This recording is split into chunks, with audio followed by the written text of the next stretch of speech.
tuvimos 2 episodios muy, muy fuertes, muy grandes en la ciudad, Mm, que fue la tormenta del 16 de diciembre y después pasamos a la del 7 de marzo, sin sí, 2 años intermedio. claro. Y la verdad es que no solo dejaron daños materiales, como estábamos diciendo, sino que algo mucho más difícil de ver, que no se Mm, materializa, que es el daño emocional. Y por eso hoy invitamos a alguien que desde su formación y su mirada clínica nos puede dar una sensibilidad social, ayudarnos a entender lo que sentimos, lo que nos pasó y, bueno, cómo seguir adelante, porque no queda de otra, ¿no? Hay que claro, seguir ¿no? Ella es Joaquina Pichirilo, es licenciada en Psicología por la Universidad del Salvador, matrícula provincial número 2198. para jugarle. Su formación está centrada principalmente en la clínica psicoanalítica, que es a lo que se dedica actualmente, atendiendo a adultos en consultorio. Está terminando su pasantía en el Servicio Integral para la Familia, una institución de Bahía Blanca que trabaja con niños, adolescentes y sus familias desde un enfoque psicosocial. También pasó por el área de género del municipio de Pigüé, sumando experiencia en el ámbito público. Buenas tardes, Joaquina, ¿cómo estás? Buenas tardes, muchas gracias. Muchas Estoy un gracias. poquito nerviosa, es la primera vez Tranquila. que hablo en radio. Ah, Y nada, gracias por la invitación. No, no, por bueno, favor, por gracias favor. a vos por venir. Mm, claro. Bueno, quizás la primera pregunta por ahí un poco general para que nos pudieras introducir un poco en este pensamiento, en esta situación. ¿Cómo afecta o puede afectar estos hechos en la cabeza de las personas a nivel emocional que nos sacude tanto, ¿no? Bueno, me parece que algo que es obvio es que afecta, ¿no? Sí, Digo, obvio. ya lo aprendimos bastante con la pandemia. Ujú. Que nada, que la verdad que todo esto golpea mucho a la salud psíquica de las personas. Por ahí un poco caemos en categorizaciones clínicas, ¿no? En Ujú. hablar de depresión, Mm, en, no sé, ataques de pánico. Y me parece que un poco por ahí eso obtura a veces ver otras cosas, ¿no? Que pasan subjetivamente a cada uno, ¿no? Yo pensaba esto que pasó, vino, golpeó a personas que ya tenían una historia, ¿no? Y que ya capaz venían con cosas. claro. Entonces por ahí la lectura desde solamente te pasó esto y a partir de esto empieza el problema, ¿no? O tu problema. Nada, por ahí no deja ver cosas que nada, que capaz que esa persona ya traía. Por ahí asociamos mucho, si el trauma fue muy grande, si esa persona perdió todo, esperamos que esté muy mal. Claro. O si esa persona no perdió nada, qué sé yo, solamente se le inundó la casa un poquito, o no, solamente tuvo que ver Mm, situaciones ajenas. claro, que no se queje. Claro, esto del no me puedo quejar está muy presente. Mm, Y bueno, me parece que algo de eso es algo que obtura a veces el acompañamiento. Ujú. ahí va. Claro, porque además vivimos en una sociedad como que también estamos particularmente, yo siendo analista social, ¿no? Pero estamos particularmente con el, no me voy a quejar, porque esto como hace medio castigador de exigencia propia, de decir, hay gente que lo tiene peor, entonces yo no puedo, no tengo derecho a quejar, no tengo derecho a... Sí, también esta cuestión de es material, ¿no? Son cosas Claro. materiales, Claro. no Se te escucha pasó mucho. nada, Mm, o pensá que a fulanito le pasó tal cosa peor, ¿no? mm, Por ahí eso no termina de dejar el despliegue, ¿no? De la angustia de cada situación. Y mm, bueno, esto que decía, ¿no? De las categorizaciones clínicas, por ahí esperamos el síntoma, ¿no? Claro. Esperamos a ver si claro. esa persona se levanta de la cama o no se levanta, o si tiene ataque de pánico o no tiene ataque Mm, de pánico, y va un poco más allá. mm, claro. Contanos, a veces quienes ayudan a los demás terminan casi tan desgastados como que es una situación complicada, es una posición complicada en la que ponerse, a veces quizás deshumanizante. Y Ujú. contanos, ¿cómo hace la persona que se encarga de ayudar a los demás para cuidarse a sí mismo? ¿Cómo haces vos particularmente? Bueno, es un poco paradójico eso, ¿no? Mm, Siempre está esta cuestión de respetar mucho y mm, respetarse los tiempos de uno y respetar, escucharse y demás. Y hay veces que tanto los profesionales de la salud como cualquiera en esta situación, creo que cualquiera estuvo en la posición de ayudar. Ujú. Em, Nada, por ahí nos terminamos olvidando un poco de nosotros mismos. Em, Considero que, por lo menos yo en la práctica, ¿no? En el día a día, es muy importante escucharse también para poder ejercer el rol que uno ejerce de manera correcta. Eh, digo, si uno no está en la mejor situación emocional, por lo menos en una, no sé, digna, ¿no? Claro. Vamos a pensar, porque uno no Claro, está sí, siempre bien, ¿no? Pero por lo menos en un 50% también es poder revisar. Quizá, insisto, ¿no? Esta situación fue de emergencia, entonces uno se dejó de lado. Todos, ¿no? No solamente los profesionales de la salud, digo, todos nos dejamos de lado en algún punto para ir a dar una mano, desde donde podíamos, pero sí ahora, ¿no? Que ya pasó la emergencia, también escucharse, porque por ahí uno, si no está bien, puede también transmitirle algo de eso o, digamos, no estar para contener. Y bueno, la idea es contener. Y en el otro programa, no sé si te acuerdas, Amaru, que leímos un poema de Juli Rosso sobre la tormenta. Sí. Y seguramente hay más textos sobre esto. También le preguntamos a la gente que vino si iba a escribir, si iba a relatar las experiencias que tuvieron.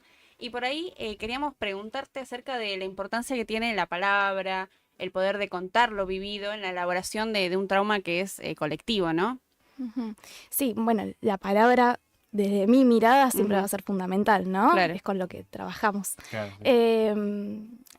Siempre poner en palabras, poder también transmitir, ¿no?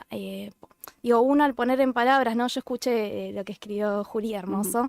Me parece que también permite que el que ya tiene una dificultad de ponerlo en palabras se identifique o logre, ¿no? Es como hacer una conexión entre las ideas que andan dando vuelta en la cabeza de uno. Nada, poder traerlas cuando vos mismo todavía no las pudiste bajar. Claro. La identificación creo que en este punto, al ser una situación que fue comunitaria y que nos atravesó a todos de alguna manera, nada, también genera un poco de alivio. Hubo mucho, digo, más allá de que a todos nos atravesó subjetivamente, hubo mucho sentimiento compartido, común, que por ahí en los primeros momentos no los poníamos en palabras. Yo pienso mucho respecto a la culpa, ¿no? Sí. Esa primera semana post inundación, Sí. la culpa creo que fue el sentimiento que más atravesó a todos, ¿no? En términos de no estoy haciendo lo suficiente, o estoy acá pero no estoy allá, o yo lloro porque me pasó esto, pero hay otro que le pasó peor. Bueno, nada, todos de alguna forma nos atravesó. Y cuando empezamos a hablar, ¿no? Por lo menos en lo personal pienso, ¿no? Cuando empecé a hablar con amigas sobre lo que sentía, hay algo de eso que decís, ok, no estoy sola en esto. Y eso también es muy importante.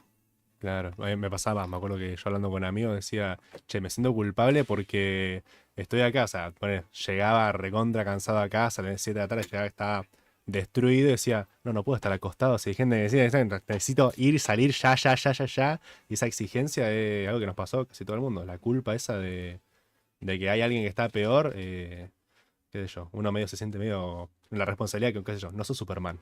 Sí, Exacto. claro. Pero qué importante nombrarlo, ¿no? Porque cuando uno piensa en lo que fue la tragedia, piensa enseguida en las cosas que se perdieron, que sí fueron muchas, obviamente, pero se habla poco de las personas que en realidad, como decís vos, no perdieron tanto en términos de lo que, con la comparativa, ¿no? Que en la que Claro. siempre A uno mí cae. me pasa, hola, soy el operador, para los que no me están viendo. Presentamos a la audiencia el Leandro Reta. Todo el tema de la ayuda nacional que hubo, que también terminó en algún punto aumentando esa culpa de ver que gente, no sé, bandas de rock, equipos de fútbol, personalidades destacadas mandaban cosas, veías gente de Mendoza trabajando en la calle y nada, esto mismo que decían de que no, como que uno o no le pasó tanto o no está haciendo tanto, Claro. me pareció muy interesante el concepto. Sí, la ayuda que uno puede dar es finita, el día tiene 24 horas, ¿no? El Claro. cuerpo se desgasta.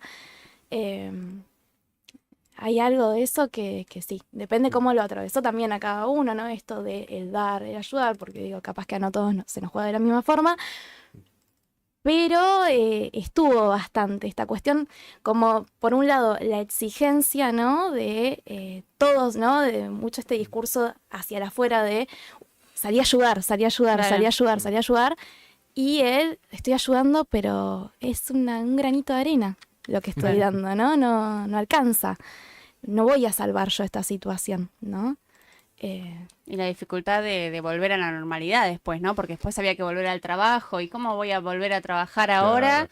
Si a 5 cuadras hay una persona que todavía tiene agua en la casa, ¿no? Claro, mucha Eh, gente ponele que tenía negocios o grupos así de deporte, por ejemplo, que decían, bueno, no vamos a hacer ningún claro, la entrenamiento culpa de porque, volver. claro, que justamente decir, no, porque hay gente que está mal y ya habían pasado 2 semanas y decimos, bueno, ¿qué hacemos? ¿Está bien hacer esto? ¿No? El temor a ser juzgado, de decir, no, es todo un tema.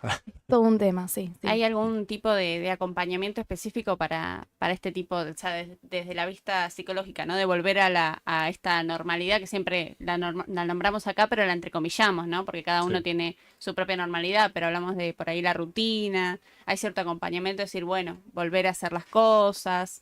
Me pienso también en pandemia, ¿no? Que había como esa resistencia en algunos, no todas las personas, pero muchas personas que tenían como esa resistencia a decir, bueno, es el momento, tenemos que, Claro. si es por ahí algo que se acompaña psicológicamente de una manera específica.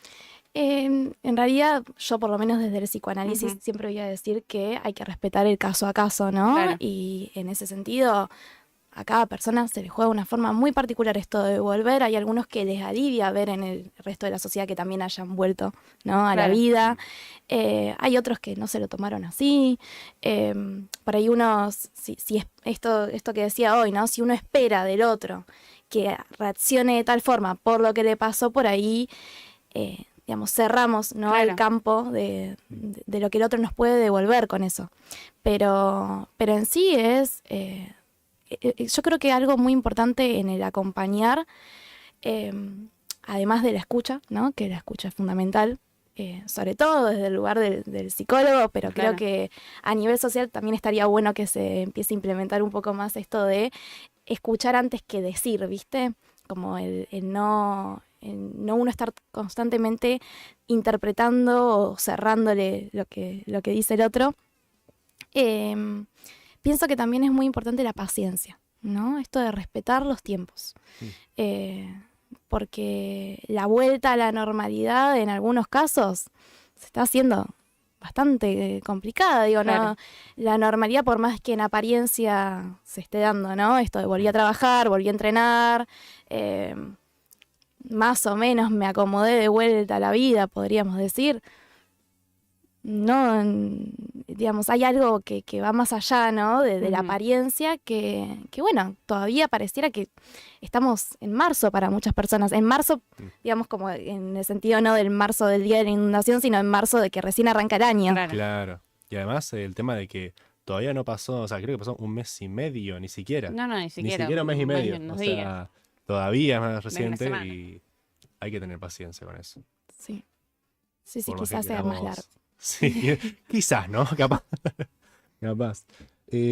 ¿Cómo influye el rol del Estado o la ausencia del mismo, como veíamos en la entrevista anterior, en los procesos de duelo y de contención emocional? ¿Qué se juega ahí? Y un poco lo que pasa a nivel salud mental es que no alcanza. Claro. No alcanza para la cantidad de demanda que suele haber. La disponibilidad que hay de parte del Estado, o sea, en términos de recursos, de recursos humanos incluso, ¿no? Claro.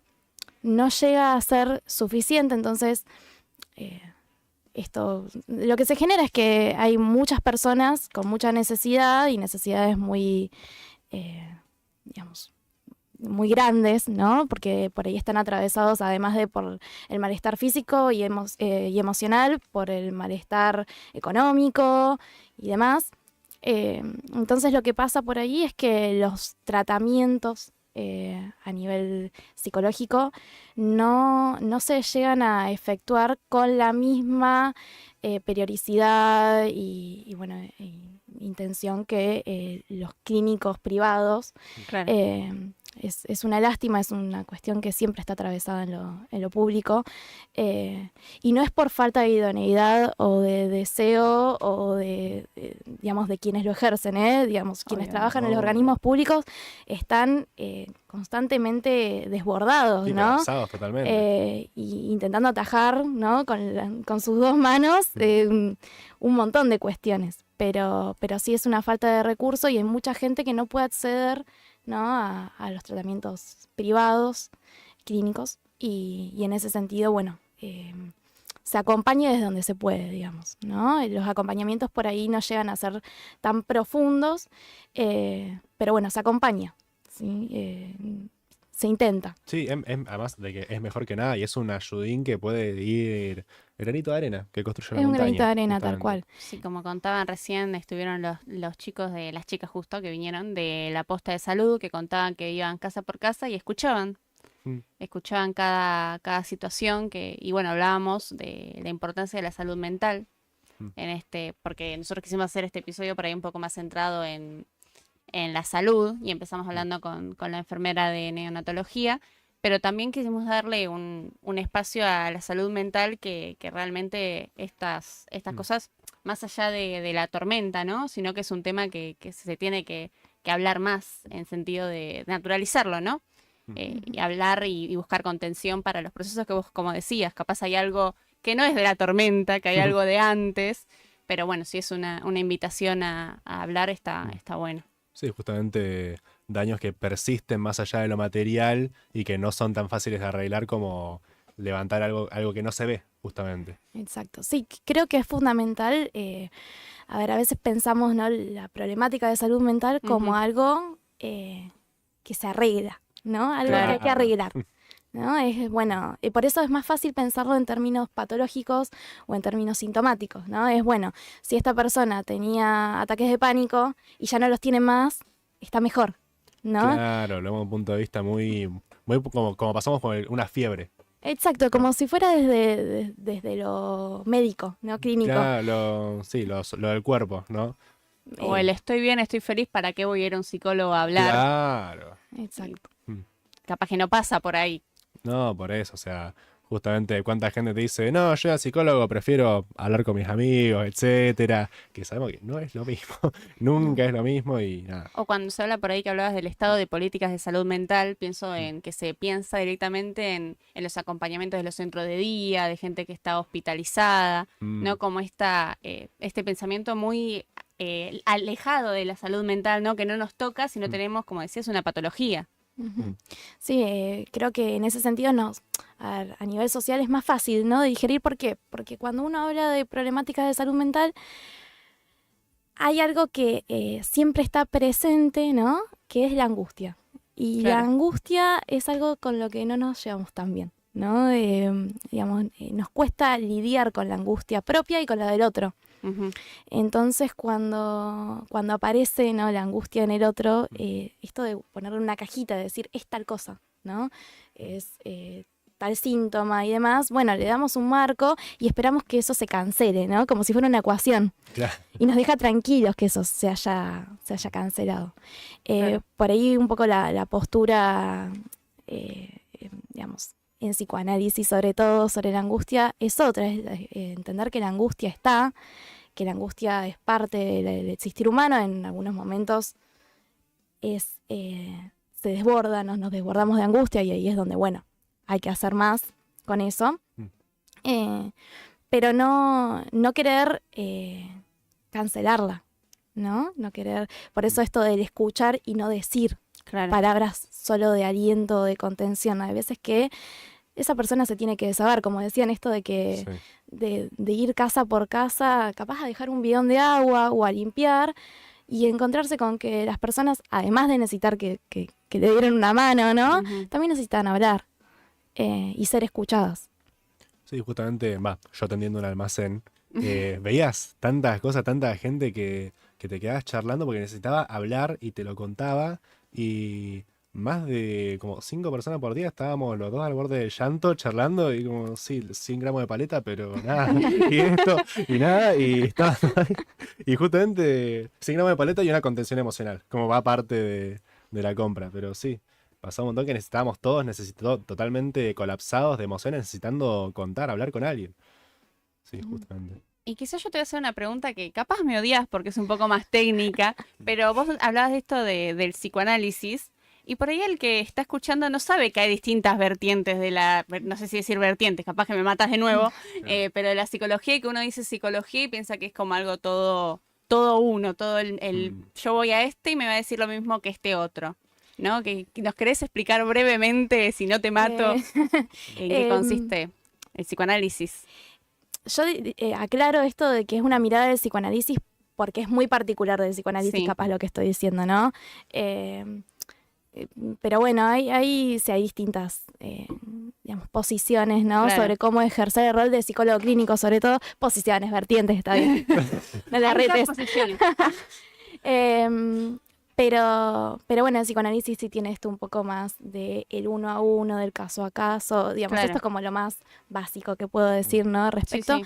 pero es como una posición ética, ¿no? De que si viene una persona y te dice, yo tengo depresión, no quedarse con, listo, tiene depresión. Claro, Depresión depresión para es mí esto, es esto, claro. ¿no? Es por ahí abrir un poco más, ¿qué es depresión para vos? ¿No? Esta Claro. típica pregunta muy peliculera, ¿no?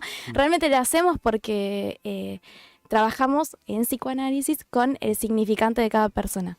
Pienso esto en relación a la pérdida material, por ejemplo, Ujú. ¿no? De ahora de la inundación. Bueno, que una persona te diga, perdí el auto, uno no puede darle el sentido, ¿no? Desde uno, de qué es un auto, Claro. ¿no? Digo, ¿qué valor tiene ese auto? ¿No? Digo, estas pérdidas Claro. materiales son simbólicas, en el fondo, ¿no? Entonces, ¿qué es lo que se perdió cuando se perdió un auto? ¿Qué se perdió cuando se perdió una casa? Podemos pensarlo Claro. y encontrar factores comunes a todos, pero igual, en el caso a caso, cada persona te contará, bueno, todo lo que hizo para tener ese auto, si tiene valor sentimental, etc. Justamente, capaz que detrás de un vehículo hay un proyecto de vida. Justamente, che, estuve ahorrando 3 años para comprarme mi Zanela 150 y de repente se fue. En un día ya está. O el regalo de un papá que ya no está, que fue ese auto. No, por eso. Bueno, no. Claro, no, uno realmente no lo había pensado así, pero cuando hablamos de lo material, es verdad que nosotros decimos, bueno, está la pérdida material y el daño emocional. Pero es verdad que están vinculadas la pérdida material Bueno, y el daño emocional. tengo una amiga, Anto, que perdió un buzo. Y uno dice, bueno, perdiste un buzo, ya está. Pero es un buzo que tiene como desde los 12 años, que es muy importante, un valor sentimental. Me contó toda la historia y yo dije, claro, se te perdió un familiar. O sea, hay veces que uno no sabe toda la carga emocional que lleva detrás de ese un objeto. Y hay que tenerlo en cuenta, justamente. Justamente por esto de que el psicoanálisis como es relativizar los problemas, porque es relativo para cada uno, tiene carga distinta, pues de Exacto, caso a caso. sí. Ahí va. Es una postura ética, no significa que sea la No, única ni la mejor. Según Freud. No, Pero bueno, a mi criterio es con la No, no, claro. con la que elijo trabajar. Ahí va. no, y también es hablando por ahí un poco de sentarnos a charlar, es una postura para de repente hablar sobre este suceso que contabas del caso a caso, que no es lo mismo para cada persona. Está bueno también tener esa posibilidad de pensar con ese eje y también de, como decías, de esto de los objetos, que es un pensamiento que quizá no es tan Mm. obvio, ¿viste? No se te Claro, sale no, no. enseguida. Cuando uno siempre piensa desde el yo, ¿no? Mm. Claro, un auto y bueno, te lo cubre el seguro y por ahí no es por ahí, ¿viste? Claro, tampoco. Está bueno pensar desde ese lado, digamos. Ahora Y igual que los seguros se lavaron un poco bastante las manos. Sí, sí, bueno, bueno. Dicho sea de paso. Ya que vamos a admitir a los seguros, dijo. No, sí, tengo un compañero que también la moto como que medio, no se la partió tanto, pero más o menos, y el seguro estaba diciendo, y no, viste, que qué sé yo, como no hay destrucción completa, ¿viste? Entonces está peleando hace como una semana. Pobre. Bueno, yo no digo nada porque a mis suegros les cubrió el seguro el auto, así que Va, bueno. soy una afortunada. Sentate al lado mío que doy suerte. Dios mío. Bueno, hablábamos, volviendo al tema del poema, hablábamos de representar, de poner por ahí en palabras, o sea, siendo un espacio como más cultural, ¿no? Esta radio, este espacio en la radio, ¿qué lugar puede tener el arte de forma colectiva o de forma individual para afrontar estos sucesos. No sé si afrontar, estoy muy cuidadosa con las palabras. No sé si afrontar es la palabra que debería usar. No te va a Pero juzgar ella, en mi tranqui. desconocimiento, elijo esa palabra. Entonces, No es grave. Tranquila. es que es mi mamá. No, no, no. No, pero sí, como el arte puede tener un lugar en el proceso de esto que decías, de poner en palabras o poner en una obra de teatro, una canción, ¿no? Y la verdad, esto es una validación personal, pero creo que estamos todos más o menos de acuerdo en que el arte tiene como esta cuestión de simbolizar, ¿no? Algo que Claro. por ahí cuesta. Mm. ¿No? Y hoy yo les hablaba de la angustia, ¿no? La angustia sería algo muy difícil de simbolizar, ¿no? Ujú. Porque, nada, es difícil, ¿no? Si vos tenés Sí, que sí, sí. conceptualizar la angustia, más que pensar en, no sé, todo negro, Claro. es difícil, ¿no? De poner en palabras. Entonces, el arte siempre ha sido una buena herramienta para lidiar con eso. Y es otra forma, ¿no? Es la forma de poder simbolizar algo que no podemos poner en palabras. Digo, si por la vía de la palabra es difícil, ¿no? Bueno, lo artístico por ahí le da un lugar o le da un marco. También creo que el arte como construcción más colectiva, ¿no? Es algo que por ahí Ujú. se comparte. Digo, yo lo que hago, el otro lo ve, lo puede entender, lo puede interpretar. Entonces, digo, no solamente es sublimatorio me refiero a que es esto, Sí, ¿no? sí, que sublima las emociones ya hechas. Exacto. Tipo sino que- psicoanalizado. Ah, No, bueno. no, sublimatorio es que... No, sublimatorio, no. claro, no quiero usar una palabra muy, No, no, muy está bien. técnica, pero sublimatorio sería como que Mm. sirve como de descarga o de darle Claro. De lugar, ¿no? catarsis, Exacto, canalizar una emoción en algo como que te pueda desahogar, Exacto. capaz. ¿Cómo se Eh, nota que voy a terapia? Bueno. No. Está muy psicoanalizado. Bueno, nada, desde ese lugar creo que no es solo sublimatorio para quien lo hace, ¿no? Mm. Para quien, Sí. digamos, pinta, dibuja, Mm. actúa, sino también para el que lo ve, Claro. ¿no? De la misma forma, esto que hablábamos hoy del escrito de Juli, Mm. ¿no? Digo, no solamente tiene un impacto para ella que lo escribió y puso en palabras un montón de sentir, sino que también Mm. para quienes lo escuchamos, ¿no? Le da marco capaz a cosas que no habíamos pensado o no hubiéramos escrito. No sé Claro, qué. claro. Y pasa mucho particularmente a mí cuando escucho música, me pasa que a veces con una letra, con algo, escucho algo que es una forma de decir algo que no sabía que necesitaba decir, pero esta otra persona lo dijo de una forma tan clavada que digo, ¡fua, loco! Yo me Como sentí así Dylan al al final". principio del programa que decías. Al principio, Al principio del programa citó a Dylan. al principio del programa cité a Dylan con una frase muy elegante, por supuesto, como es el estilo de Dylan, que es "la vida es una pija y me está recogiendo". Nada, Poético. Es muy viste bueno. que es una cosa muy metafórica, muy particular, ¿no? Pero en el momento en el que lo estaba escuchando yo estaba diciendo, claro, es así. Pero bueno, habiendo terminado con esta hermosa cita, Que la traje de vuelta para que La no traje de dejarla vuelta para morir que en se el escuche. programa. y dije pija 3 veces ya en la radio de universidad. Qué lindo que nos inviten. Seguro están muy felices de habernos dado otra Sí, hora. sí. A este cabezón le vamos a dar 2 horas. Bueno, nada, perdón por eso. Lo dijo Dylan, no lo dijiste vos. Vos Claro. solamente estás citando. Claro, es una cita. ¿Ves cómo son? Ahí está. Che, que vengo seguido, me copa. Estoy. Bueno, Joa, muchas gracias por haber venido. Gracias. La verdad, una muy linda charla. la Se verdad. dio muy ameno, estuvo muy copado. Cuando quiera volver, estás invitada. Así que nada, nos vamos ya con un cortecito. Vamos a escuchar de vuelta a Luhan. Y nada, esperemos Compartir que más música. compartir más música.